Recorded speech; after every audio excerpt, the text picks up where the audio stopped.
புரட்சி தலைவர் எம்ஜிஆர் படங்களை பல இயக்குநர்கள் இயக்கியிருந்தாலும் எம்.ஏ. திருமுகம், ப. நீலகண்டன், கே. சங்கர் போன்றவர்கள்தான் எம்ஜிஆரின் அதிகபட்ச படங்களை இயக்கியிருக்கிறார்கள்.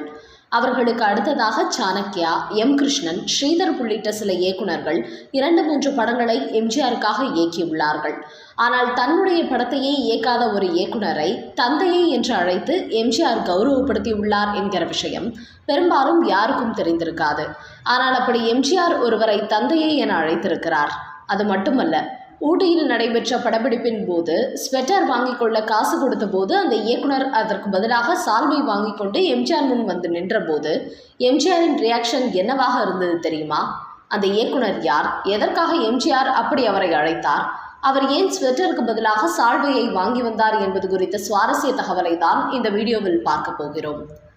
நடிகர் திலகம் சிவாஜி கணேசன் நடித்த பல படங்களை இயக்கியவர் இயக்குனர் ஏ.பி. நாகராஜன். ஆனால் எம்ஜிஆர் தந்தையை என்று அழைத்தது இவரை அல்ல, அது வேறு ஒருவரை. ஆனால் இவருடன் தொடர்பு கொண்டவர்தான் அவரும். போக போக அவர் யார் என்பது தெரிய வரும்.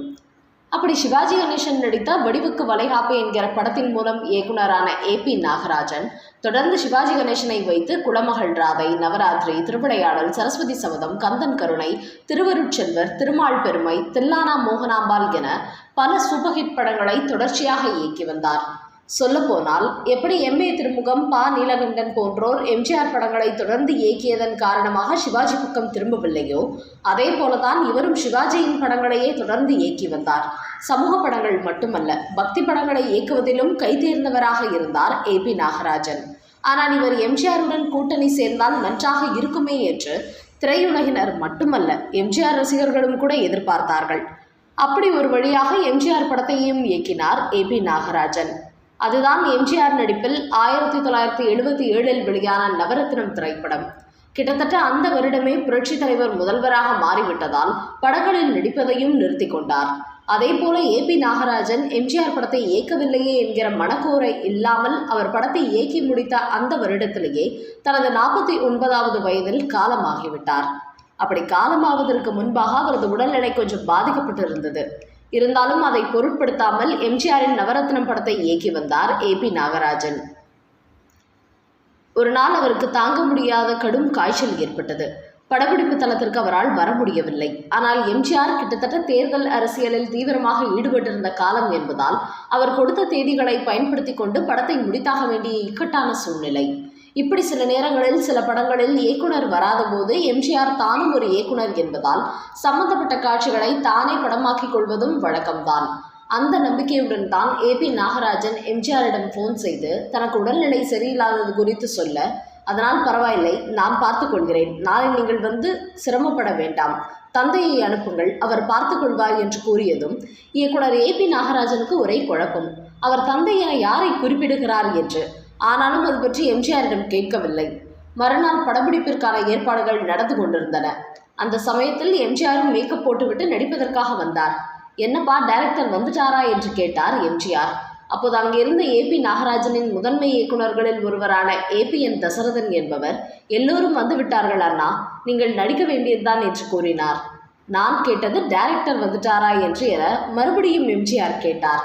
அண்ணா, இன்னைக்கு அவர் வரமாட்டார், உடம்புக்கு முடியல, அதனால நீங்க தான் பார்த்துக்கணும், நீங்கள் தந்தையை வர சொல்லுங்கள் என்று சொன்னீர்களாம், அவர் யாருன்னு தெரியல என்று கூறியுள்ளார் அந்த உதவி இயக்குனர்.